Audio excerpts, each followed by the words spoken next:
Jai Jinendra. Welcome to Adults Class 2, Practical Applications of Jainism. Let's start with the Nokar mantra. Namo Arihantanam, Namo Siddhanam, Namo Ayariyanam, Namo Uvajayanam, Namo Loe Savasamunam, Eso Panchanamo Karo Sava Pava Panasano, Mangalancha Savaisim Paramam Havai Mangalam. Who remembers what the three jewels of Jainism are?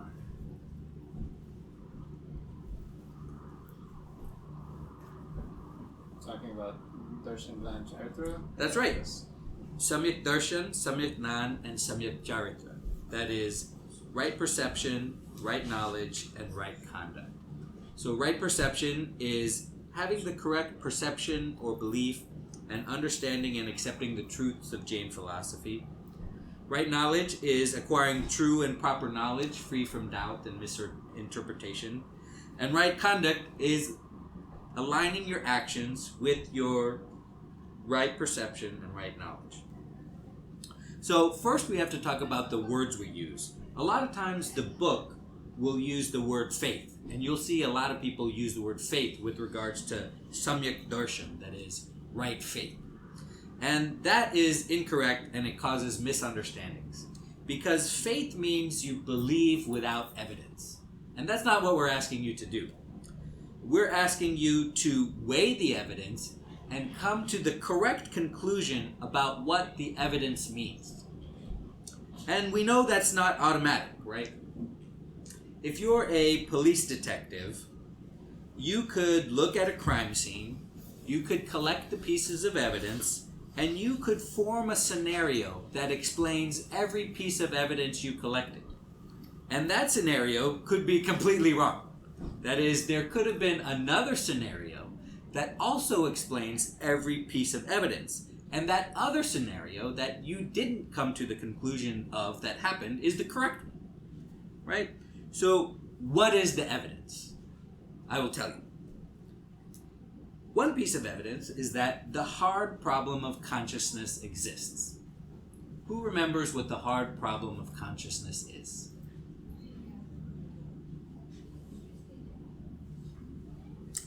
The hard problem of consciousness is, how does matter, that is, the brain and body, give rise to experience, that which scientists call qualia? Okay?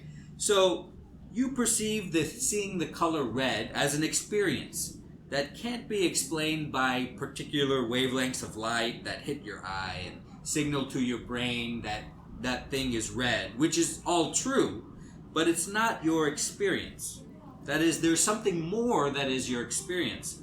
For example, if you tried to tell a blind person what it was like to see the color red, you would only be able to explain it in second-order phenomenons. That is, red is a caustic color, red is a warm color, red is a beautiful color, or it makes me feel angry, or red is a color that catches the eye very easily. None of which describe red, because the same could be said about blue. So you haven't actually described the experience of seeing red. Another way to put it is, why do neurons firing in the brain give me a subjective experience of seeing red? So here's how scientists will explain it to you, right? The light comes from a light source, and it hits the object. And the object absorbs some certain wavelengths and reflects other wavelengths. Those reflective wavelengths hit your eye, and they hit the rods and the cones in your eye. And that sends a signal, because your eyes and your brain are connected, a signal is sent from your eyes to your brain. Okay? And there, electrical impulses stimulate the neurons in your brain, and you see red. But wait, there's some piece that they missed. There's something that happens. What is the relationship between electricity traveling through cells in your brain, neurons firing in your brain, and you seeing red? They can't. It's magic, right? Okay. That is, we can artificially stimulate neurons in your brain, and you will see the color red. Okay. It's just a cause and effect. But what causes you to see the red? The subjective experience of seeing red. We know that it's the neurons firing in your brain, but we don't know why or how it works. That is, why does the matter, the electricity, which is matter, the neurons in your brain, which is matter, why do we experience that as a subjective experience? Okay? So that's one piece of evidence. Is it because we are taught that way always? Like, oh, this color looks like red, so unconsciously our brain is telling if this is what looks, then it's red? It's like information that's been taught to us? No, you're misunderstanding it a little bit, and that's because it's very hard to understand. It's very hard for me to understand as well. That is, what is the relationship between neurons firing and you having a subjective experience? It feels like something to see the color red. It feels like different things to different people. To me, it feels beautiful. To you, you feel angry. To another person, it is neutral. It feels like something to do that. But why should neurons firing, why should matter moving create a subjective experience? Why should that feel like something? Why should that feel like anything? Yeah. There is a disconnect there. That is, we live in one world, a world full of matter, and we live in another world, an internal world, where everything feels like something. But we don't know why one causes the other. We don't know how. Well, we know that's not the right word. We know that one causes the other. But we don't know how or why. So what's the wrong interpretation? So that's a piece of evidence. What's the wrong interpretation? Like if you're the bad detective, right? And you come to the wrong conclusion. Well, we say a sufficiently complex brain gives rise to what we call a mind. And each mind has experiences quality. That's the wrong interpretation. Okay, I'll give you another piece of evidence. Okay, I'm not asking you to believe anything on faith. I'm asking you to look at the evidence and come to the correct conclusion about what the evidence means. So I'll give you a second piece of evidence. Awareness is different from thoughts. Okay? Hopefully you know that's true by now because you've spent some 5 minutes trying to meditate, or you spent some time trying to be mindful, because I'm trying to hammer that into your head, and that's the first thing that that's the first life-changing experience that you should have, is that awareness is different from thoughts. What's the wrong interpretation? The wrong interpretation is that awareness is a background state that allows you to notice things like thoughts, emotions, and sensations. And the thoughts are the contents that appear in awareness. You can think of it, and you may have often heard people describe it as, awareness is like the sky, and thoughts are like the clouds moving through the sky. Okay? That is, you can't have the clouds without the sky, but you can have the sky without the clouds. So that's what it's like. That's the wrong interpretation. You have looked at the evidence, awareness is different from thoughts, and come to the wrong conclusion, like the bad detective. I'll give you the third and final piece of evidence. Meditators experience bliss. Okay? What's the wrong interpretation of this piece of evidence? Well, people say meditators are deeply relaxed, and that makes them happy. That's the wrong interpretation. You looked at that piece of evidence, it's a fact. Meditators experience bliss, and you came to the wrong conclusion. Okay, so I just gave you 3 pieces of evidence, and I told you what the wrong conclusions are. What the bad detective what scenario the bad detective has formed that explain all the pieces of evidence, but the scenario is completely wrong. That is, he did not get the meaning of that. What does the right detective determine?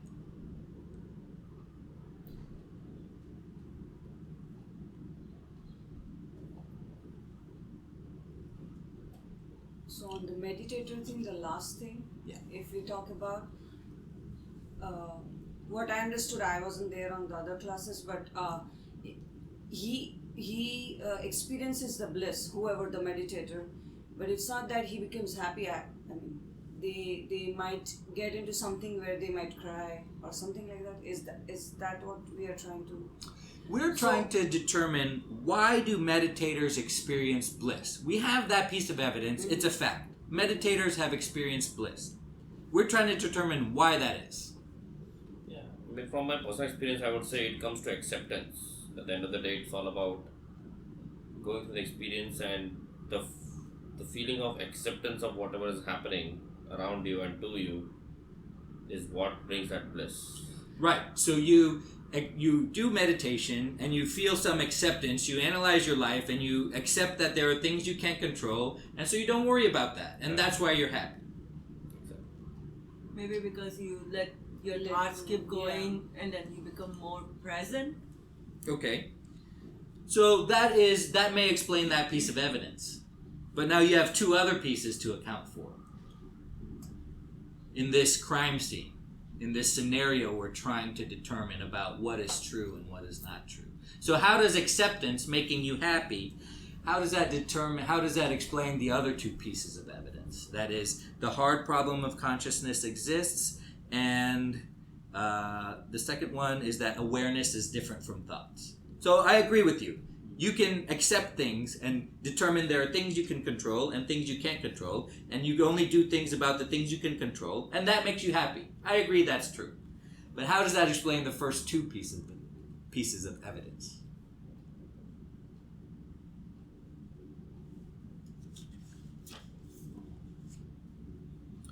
The right detective looks at these three pieces of evidence and determines that the soul exists. The hard problem of consciousness exists because the answer to the hard problem of consciousness is the soul. That is, the reason we experience qualia is because the soul experiences the qualia. Without the soul, the body would be a computation engine and there would be no subjective experience. No feeling like it feels like to feel the color red. It would be like if you have an automatic car and it sees a red light and it stops. Has that been a subjective experience? Probably not. No. It has, just like you, it has sensors. It has determined a particular wavelength exists. It has stopped the car in response to that sense. But it did not experience red the way we experienced red. And that's because it does not have a soul, because it is not alive. So because the soul is the answer to the hard problem of consciousness. That is the correct interpretation. So Love it. I don't agree or disagree on this because I don't have much knowledge, but just curious, how would with AI and robot, they can also go into, I'm assuming they will be able to identify the colors, or Sure. and they don't have souls, so how are they going to do it? Absolutely. But the experience you feel when seeing red is not an identification of the color, is it? So like, It's something else, isn't it? They don't have that something else. so when you say seeing red, you like when you see red, sometimes it makes you happy, sometimes it makes you angry. Right. So it just depends on the context, Right. right? Like, Will an automatic car do that? no. No. Yeah, it's like automatic cars will be like laws of physics or laws of mathematics, right? Right. There's a particular set of logic and it will follow that logic. And I think I love it. I was literally going to make that comment. This is the very reason why AI will never be able to replace humans, because of this. You are getting into the answer of the question that people are actually asking. The second piece of evidence was that awareness is different from thoughts. And the correct interpretation is that the soul provides the awareness and the brain provides the thoughts. Yeah. The third piece of evidence is that meditators experience bliss. And the correct interpretation is that this is a characteristic of the soul. So when you look at these pieces of evidence, the good police detective comes to the conclusion that the soul exists. Agree. Okay? And that's why faith, samyak darshan, the right faith, is the wrong word, and it causes misunderstanding. I'm not asking you to believe anything without evidence. I'm asking you to look at the evidence and come to the correct conclusion about what that evidence means. Questions or comments?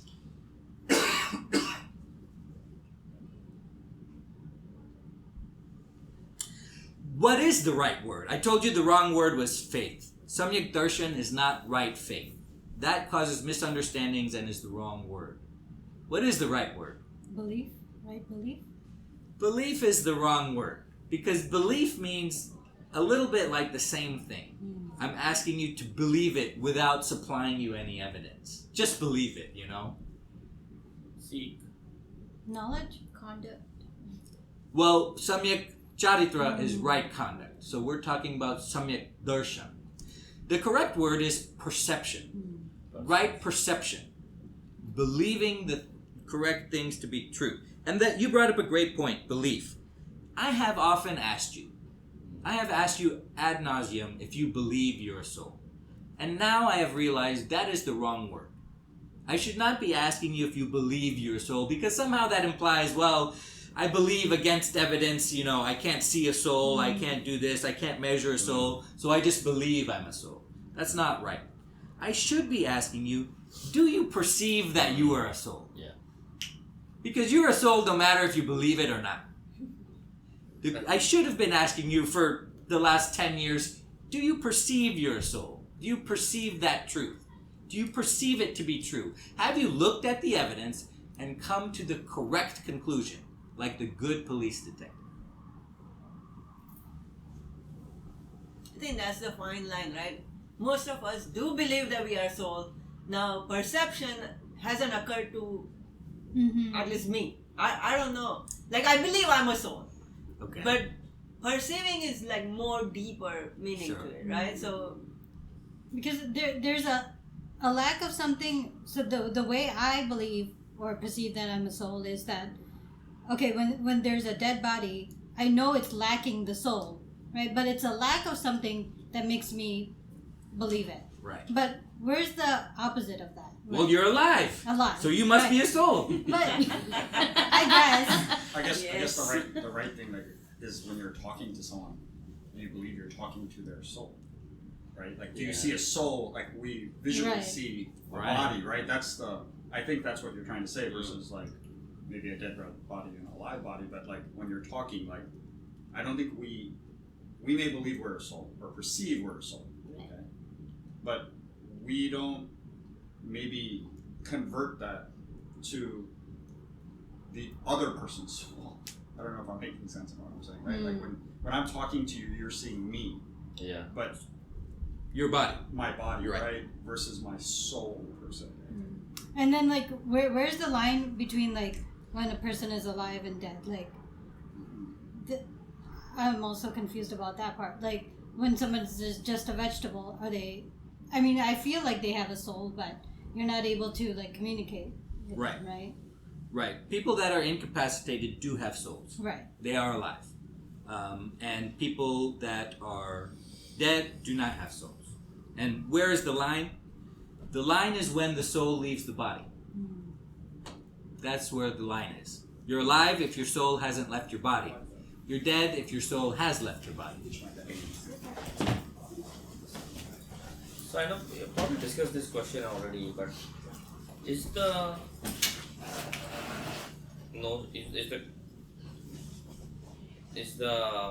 belief around having souls is extended to all living beings, or is it only limited to human beings? No, it's extended to all living, All living beings. beings. That, in fact, is another hurdle. That is, okay, I perceive correctly that I'm a soul. But I don't think that piece of grass is a soul. That's the next hurdle you have to get to. Yeah. It's hard. Okay, so the next thing we have to talk about is the book being bipolar about what samyak darshan is, right perception. In fact, the book has 4 definitions, so the book is quadpolar about it. So first the book says, right faith, which we know is the wrong word, right perception, means a true and firm conviction in the 9 fundamentals, or Novtakba in Jainism as they are. Sounds pretty simple. If you believe in the 9 fundamentals, you have the right perception. What are the 9 fundamentals? Does anybody remember? Yeah. Well, usually we do 7 if you count Yeah. Pap and Punya. Correct. I believe that 7 is the correct number too, but the book says 9, so I don't want to confuse people. Yeah. What are the 9 or 7 fundamentals? Achieve, Pap, Punya, Ashra, Buns, Samvar, Nirjara, Moksha. Right, correct. And what is the mnemonic we use to remember it? A person is in a boat and the boat is leaking, okay? The person is Jeev. The boat is Ajiv. It's made of matter. The boat is leaking. There's an influx of water. That represents the influx of karma, ashrav. The person tries to stop the influx of water in the leaking boat. That is samvar, stoppage of karma attaching to your soul. And next, the person bails water from the boat. That's nirjara in order to get to the right place. That's moksha, right? That's the mnemonic we use to remember the Nav Tattva. So which one is Pap and Punya?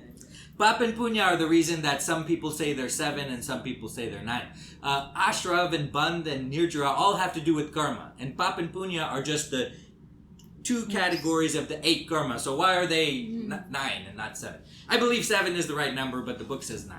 So I don't want to confuse anybody. So we call it 9 fundamentals. Okay, so it sounds pretty simple. Okay, if you believe those things, then you have samyak darshan, the right perception. But then the book goes on to say samyak darshan is, okay, we're getting a second definition, I guess. The integrity or purity of inclination, attitude, and outlook towards the essence of spiritual welfare.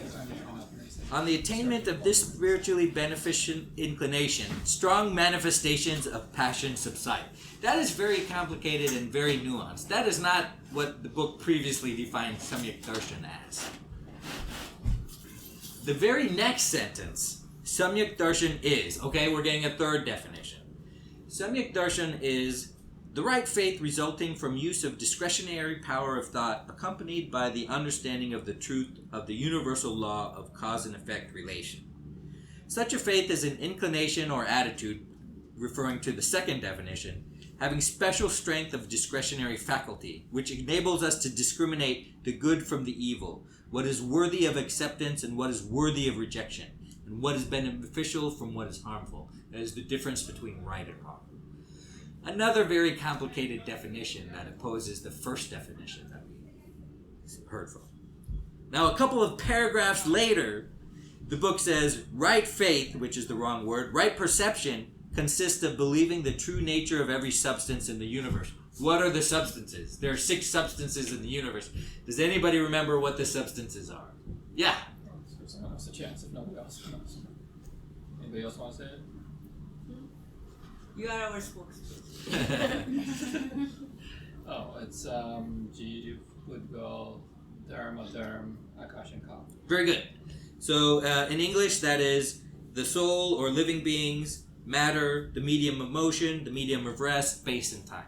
Okay, so let's talk about this last one first because it's the easiest. I think the book used the wrong word. It doesn't mean that samyak darshan is belief in the 6 substances. I just think they just completely just used the wrong word. And so I don't think that's the definition of samyak darshan. It's the belief in the tattvas. It's not the belief in the drugs. Right, yeah. I think they meant the tattvas again, but then used the word substances, which is incorrect. Okay. So now let's talk about this first 3. What's the real definition of samyak darshan, right perception? Well, in order to kind of reconcile this thing about the book being quadpolar, about the definition, what we need to understand is that the definition of samyak darshan is the first one. Believing in the 9 fundamentals. Not believing. Perceiving the 9 fundamentals to be true. What the second 2 are is not the definition, but it's about the path you take into perceiving the 9 fundamentals to be true. It's not the definition. It's about the path you take. And that makes it make more sense. Because it's hard to perceive these things as true. I mean, we just talked about perceiving the soul as true. But now we got to perceive non-living matter as true. Ashrav, Bandh, Samvar, Nidra, and Moksha are true. You got to perceive those are true. And that's a process. Okay? You have to know a lot. You have to think about your life a lot. You have to do a lot of work to perceive those things as true. We did a lot of work to perceive the soul as being true. Now we got to do that for 8 more things. The 8 more fundamentals. Okay? And that's very hard. And so that's what it means when it says the discretionary power of thought accompanied by the understanding of truth of the universal laws of cause and effect. That is, you look on your life and you see the cause and effect of your life, and then you will understand that karma is true, which means that ashrav is true and samvar is true, right?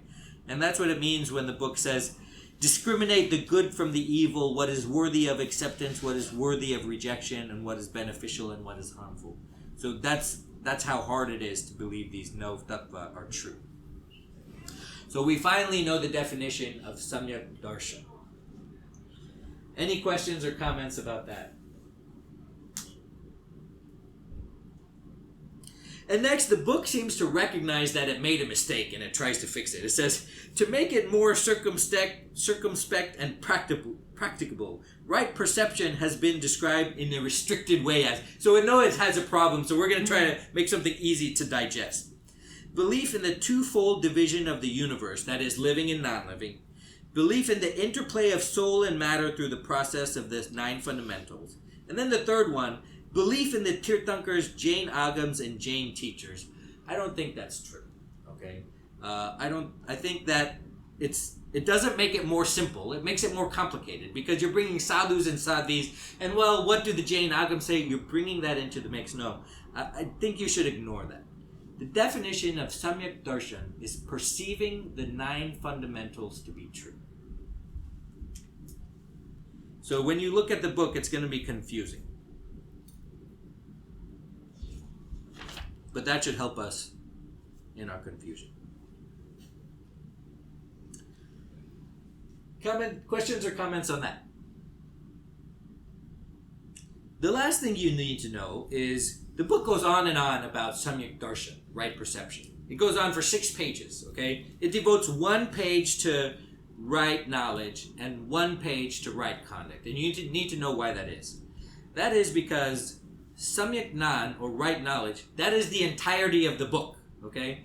If we wanted to put what samyak nan was, you just rewrite the book into that section. That's why it's only 1 page. Because what is in the book is the correct knowledge.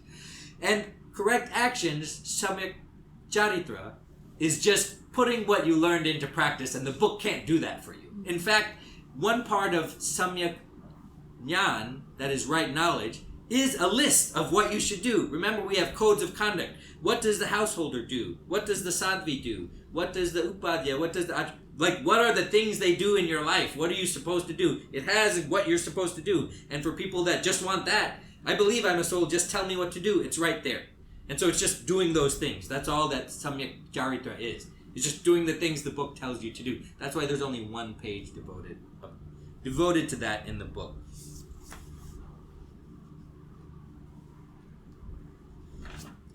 Questions or comments about that? Okay, so I talked your head off for 30 minutes about samyak darshan, that is right perception. But how do we apply it to our life?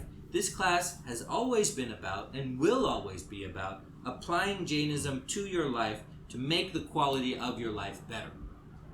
So now that we know the definition of samyak darshan, right perception, believing in the 9 fundamentals of Jainism, how can we apply it to our life? No. How can you apply it to your life to make your life better?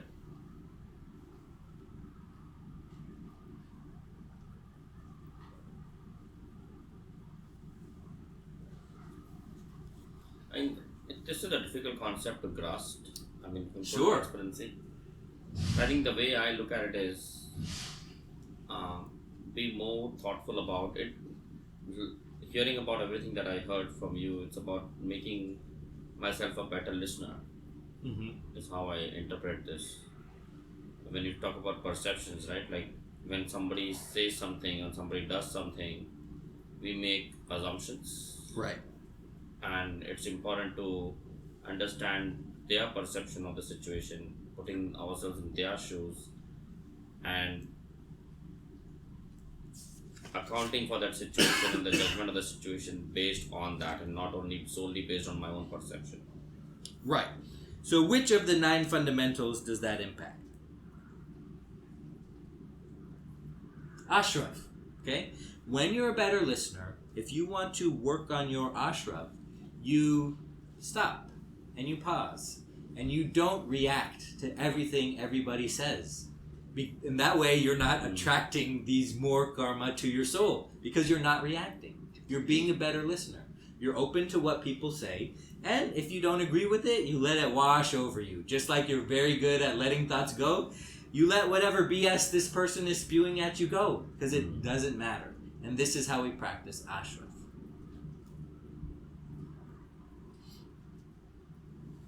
Not walking on grass, not eating underground foods. Right. And so which aspect of the 9 fundamentals is this working? Does this relate to? Also ashraf.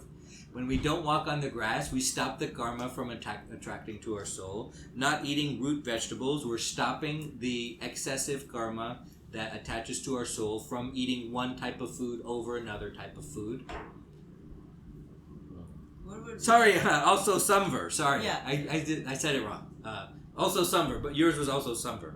Ashraf is the influx of karma into the soul. Samvar is the blocking of ashraf. Sorry about that. Well, when you think about it, these 9 fundamentals, they're just everything. Like, I could apply anything in your whole life, any kind of principle of Jainism to these 9 fundamentals. Living beings, Pap, Punya, Ashraf, Ban, Samvar, Nirdra, Moksha. Well, I could apply anything that you do. And that's kind of one of the beauties and one of the maybe warts of Jainism is that everything connects to everything else. And now we see why, okay? Well, why are there all these different divisions then? Because different people understand things in different ways. So if you understand everything we've talked about, Samyak Darshan, then that will be a doorway into you understanding Ashraf and Bandh and Samvar and Nirdra. Some people come at it a different way. Some people say, karma makes a lot of sense to me, and I understand that. Well, then that is your doorway into understanding Samyak Darshan, Samyak Jnana, and Samyak Charitra, right? That is, it's whatever your doorway is to learn more about Jainism. So would anger be more related to Samyak Darshan or Samyak Charitra or like Khanda? Answers. I would think Khanda. Because it's more I agree with you. personality, behavior. I agree with you. It is changing your conduct to reflect the truths that you know and the right perception that you started with. And that is a doorway. So if we have right perception, okay, I believe that ashraf exists. I believe that the influx of karma exists. I perceive it to be true that the influx of karma exists. I perceive it to be true that I can stop that. How can I? Well, what should I do? What should I change in my life to practice what I perceive to be true and now what I know how to do it? What change will that make me make in my life that will make me stop being angry? That means I need to stop being angry. So then would his example also be a Khanda What was the example? about perception? Perception, listening. Listening? Yeah. Sure, because it's an action that you take, right? Listening is an action that you take. And so that's how these are all related. Now I think you're starting to understand how Samyak Darshan, Samyak Jnana, and Samyak Charitra are related. Okay? So first you perceive these things to be true. Next you say, I do perceive these things to be true. Now I need to learn more about them. Because I know something about a soul, but I need to know what does everybody else know about the soul. Okay, now I know all about these things. And I do perceive these things to be true. And I do want to get to moksha. What do I have to change in my life to get to moksha? Because I perceive these things to be true. Because I know they're true. And it is inevitable that you will change your life. People always say, well, what should I do? I don't know where to start. It's very complicated. The book is very big. There's a lot of concept, and there's lots of lists. There's like 9 fundamentals and 6 substances and 8 karmas, and there's lots of lists. And what do I need to do? Is there a back door that I can do to get to moksha? And I will tell you, yes, there is. There is a back door to Jainism. The back door is you perceive you're a soul. That is what you need to work on. Forget about all this stuff. Figure out what you need to perceive that you're a soul. Not the 9 fundamentals, just the one. Just work on the one. Jeev. Okay? Figure out what you need to figure out to perceive that the fact that Jeev exists to be true. And guess what? I just gave you 3 pieces of evidence that the soul exists. Once you start doing that, you will not be able to put the book down. Okay? Once you perceive you're a soul, the information in the book will be the most amazing, exhilarating, and passionate thing you'll have ever read. All this dry stuff is going to be amazing to you. Okay? And you won't be able to put it down. And you will forget everything that you were doing, and you'll read the book from cover to cover. If you perceive the fact that you're a soul to be true. And that is the back door. If you don't know what to work on, if you don't know how to improve the quality of your life, if you don't know anything, try to perceive the truth that you are a soul. And everything will fall into place. If you can't do that, then you got to learn about all the other stuff, and you got to kind of put the pieces of the puzzle together until it clicks for you. And for some people that's easier. For me, that's easier than perceiving it was true that I was a soul. And then I happened to get there in a roundabout way. And then I realized, well, if I just had this epiphany earlier, I could have saved myself all that work. But people come at it from different ways. What is all that work that you did? Trying to read the book without understanding and wanting to and forcing myself to do it. Have you ever forced yourself to read a book? Like for work or something? You're like, this sucks. Like, why am I doing this? I'm doing this because there's a teacher over my head saying this is the right thing to do even though it doesn't feel good and you should be doing it, and I have to take my medicine, I have to read the book. And it's like your mom telling you to do something versus you internally being motivated to do something. Right. And once you perceive it to be true that you're a soul, you'll be internally motivated to change everything about your life. Instead of trying to change everything about your life first because it's the right thing to do. See, for me, the hurdle is, yes, I believe I'm a soul. I know it's true. Yeah. But Let's not use that word. Let's not use that word. I don't know what that means anymore when you believe you're a soul. But then my actions don't follow my soul. Okay. Yeah, so I believe, but I don't perceive it. So there is a difference. And I don't know. Okay. So I explained it like magic. Once you perceive your soul, your life will change. Right. And you're saying that's not true. That's you're not right. hitting. You're right. I'm not saying it's not true. It true. just needs to come internally, right? It needs to hit you. Yeah. Like, you need to perceive it more. So you have, and that's what the book. That's what the book talks about. There's levels to it. Okay? I think it's mainly because of the attachment, right? It's hard to let that go, and until you can let go everything, you can't believe that. That's right. You're not so and so the book talks about different levels of one of the 6 pages of Samyak Darshan. There's I think there's 6 or maybe 14 levels of perceiving the fact that you're a soul to be true. And so you're in good company. It's 14. It's 20? It's 14. 14, it's the 14 Gunastans, right? That's right. Yeah. And so you are at some level, okay, between 1 and 14. And we all are. No, everyone's at 1, 2, or 3. Okay, right. 4 is when you become Wani, so no one's there at 4. Agree with you. So you're at some level. And you're right in the fact that it's not a binary thing like I was trying to make it. Like, oh, you believe it and your life changes. Well, you have different perceptions of that truth. It's like an analog kind of measurement scale, not a binary one or a digital one. So yes, you're right. I was wrong. It doesn't happen and it's magic.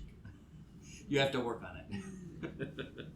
So the next thing we look at it is the karma thing, right? So we always, for most part, when I talk to somebody or when I hear somebody saying karma is like good or bad karma or profit and loss type things, right? Like, okay, you're going to balance your balance sheet and all that. But I see that as like so just like if you have done any actions in the past, you have some residual energy left. You go to the gym, you work it out, you don't go get instant results. it takes time to have that residual energy comes to you. Same thing for memory. Like we all have memories. That we think of memories one thing, but our body carries memory because your face looks like great grandpa or something. So memory works in a similar way. It has a residual energy comes through. So any action we do has the remaining residual energy that comes to you, and as a result, you will have something to act on for future. So karma is, in that sense, is a similar way. If you are very angry, you're hurting yourself, and you're getting into the same cycle of, if you don't recognize what you're doing, will continue harming yourself. It could be physical harm, mental harm, or your harm to your soul. So to me, the karma is similar fashion, not exactly the same. I know it's a pudgal and attached to a soul that I can't see and all that, but I feel and I believe and I perceive that way too, that karma is almost like a residual energy comes to you based on your action. That's Like great. the So light. There was a tube light. you're talking about perceiving the fundamentals, increased perception of pap and punya to be true. Right. That's what you're talking about. Right. So you have increased your samyak darshan. That's great. If you say so. Oh, yeah, that's true. If you say so. As you understand it more, because you're perceiving it more and more to be true. That's great. How else can we apply samyak darshan to our life? To be surrounded with the knowledgeable people like Muni Maharaj, where Sure. they are influencing your thoughts every day. That's right. Right. And you surround yourself with good people. You avoid disinformation. You avoid things that are not true. And it will, when you do that, it takes less willpower to avoid attachments, to do the wrong thing. That's why when we meet together, it's helpful because we surround ourselves with people that are progressing on the spiritual path. And then if we had never met, well, you might move backwards on the spiritual path, right? I love that. Well, how can we might as well talk about Samyak Jnana and Samyak Charitra too, because there's not that much to say about that. How can we apply those to our life? I think Samyak Jnana is about knowledge, right? So Right. just like she said, good company, surround yourself with better books, knowledge, information. Right. Read about how our like about Arihanta Siddha, how they got to that place. Right. That is very interesting because that is the way a lot of people's brain works. People we are hardwired to like to hear stories about other people. That's why it's so hard to do math. When you talk about abstraction and stuff, we fall asleep. But if we talk about, oh, that person did this or that person did that, we pay attention. That's why some people only read biographies. They don't read anything else. Their favorite genre of book to read is biographies because they like people. They like to hear about people and see what other people have done. And for those people, it is beneficial to think about the Tirthankars and their stories, the Arihants and their stories, the Upadhyas and their stories. And if we read about their life, that is a way we get that same information in than reading about 6 fundamentals and 9 truths and 8 karma, and it's a lot of math, But it's helpful if, Mahavir sent away Gautam Swami and then died, and Gautam Swami cried, and that's like exciting, I love that. Even if we feel pain in our day-to-day life and think about them, and if we compare why did they do that, and it helps. Right. Like every day, like when I go through emotional like these things with kid or anything, then I feel I believe why Maharaji become Maharaji. Right. And everything, because it's not easy to Right. It's not fun or it's not pleasurable world what we think, and that's why they left everything behind and they are following that path. Right, exactly. And we talked earlier about, well, what would the best version of myself do in this situation? Not even comparing yourself to another person.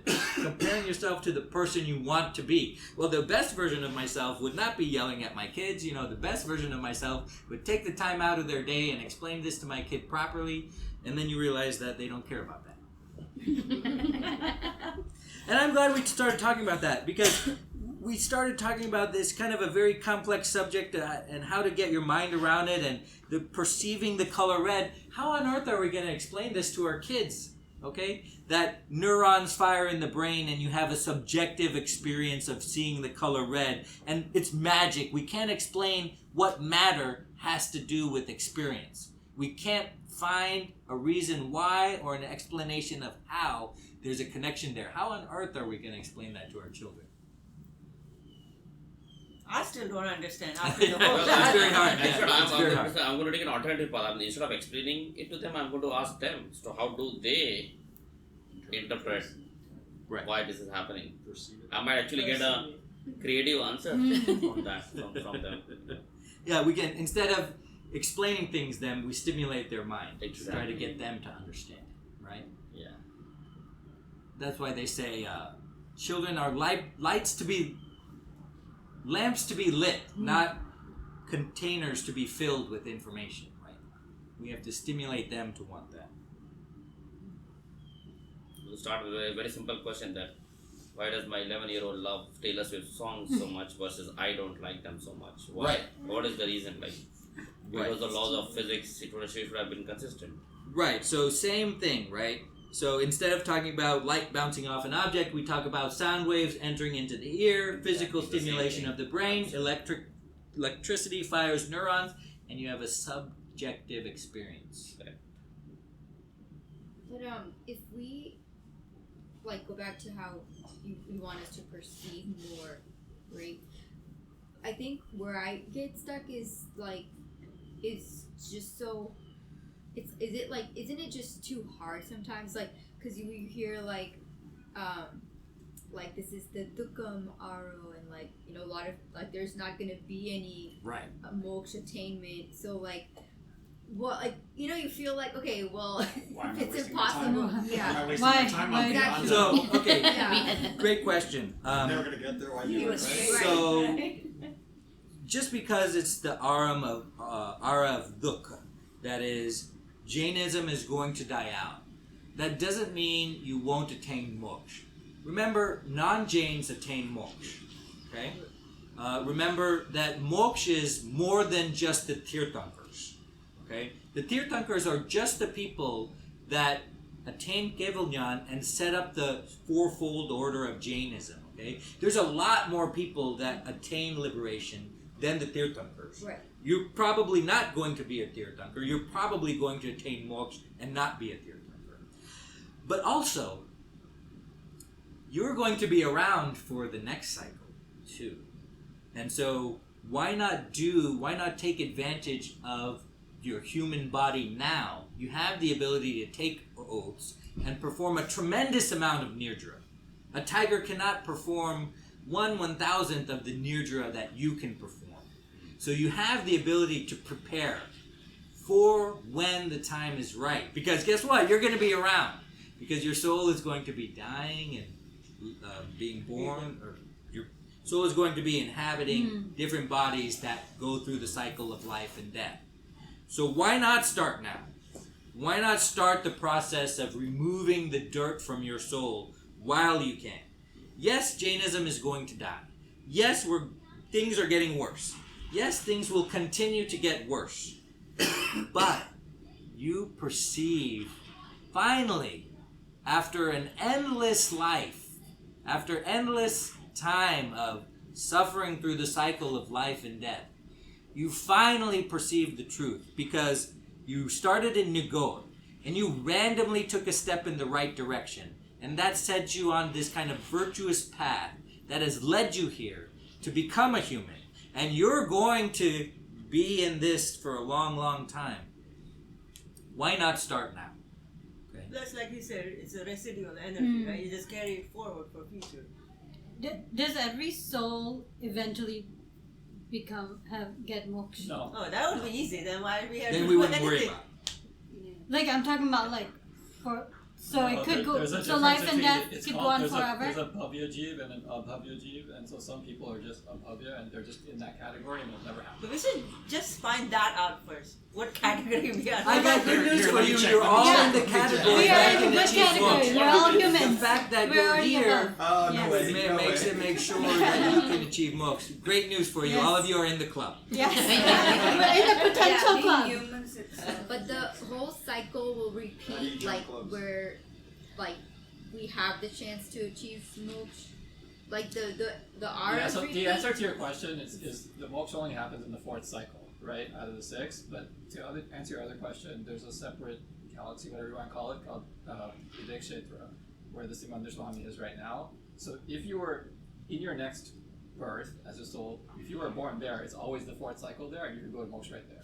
So it's not that you have to wait until the next sixth in our J4E to get into moksha. Don't lose hope. The truth is very. I can tell that we haven't fully understood the truth because we're sitting here laughing about it. Because the truth is that you have suffered endlessly and don't even know it. You ever had a pain go away and you're like, I've been living in pain, and now this is what it's like without pain. It's like that times 1,000 or 1,000,000. Okay, you have been suffering endlessly. And it's easy to give up hope in the face of that suffering. But there's only one way out, and that is moksha. And that is what perceiving moksha to be true is that there is a way out of this dark forest that most people don't get out of. So then, since we all are, jeev or whatever, we all will get moksha. It's just a timing of it. How many birth and death we have to suffer in between. And It's not quality of guaranteed life. that you will. Okay, you have to work toward it. You have the potential to be. Right. But I thought eventually we will. It's just like how No. much we have to No, suffer. to get if there. you're bad in this Then do it cycle, six category. you might become a a grass or eventually, I'm and then sorry. never yeah, have a that's I potential like understand. that. Like the birth and death, the each life cycle will keep extending, and the births and deaths has to be It's more just in you the have the quality. potential to it, but it doesn't mean you will. It's not guaranteed, and it's not a matter of, I just want to shorten the time till I get to moksha. Unfortunately, I wish it was, but it's not true.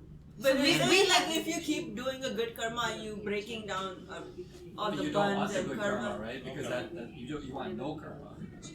Yeah, but you're trying to shed and you keep getting better and But better. getting good karma is not the same as shedding, right? True. There's correct. two buckets. Yeah, so if you start shedding the karmas, you eventually, that's the whole purpose, right? Keep shedding the karmas, Yes. get the shorter death, life, birth, whatever, and attain the moksha. What happens once the soul gets moksha?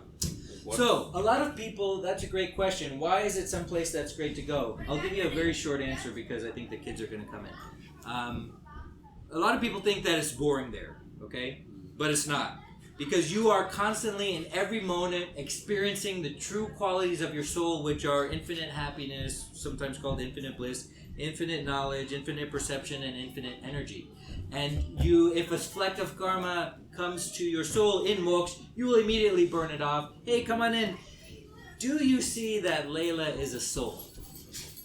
I She's a perceive soul her as a soul. exactly as old as you are. She's not younger than you. Yeah. This is just her body, right? Inside of her is a soul that is exactly like your soul. But the thing about in moksha is that you are constantly experiencing that in every moment. Okay? You're experiencing the true qualities of your soul. People think it's like passive, I'm just there and nothing happens and I'm super bored. No. You are constantly enjoying yourself. Constantly enjoying the qualities of your soul in moksha. That is why we want to get there. Thank you so much for your time and attention today. I really appreciate that. Very complex, interesting Very complex. topic. But very interesting, yeah, no doubt.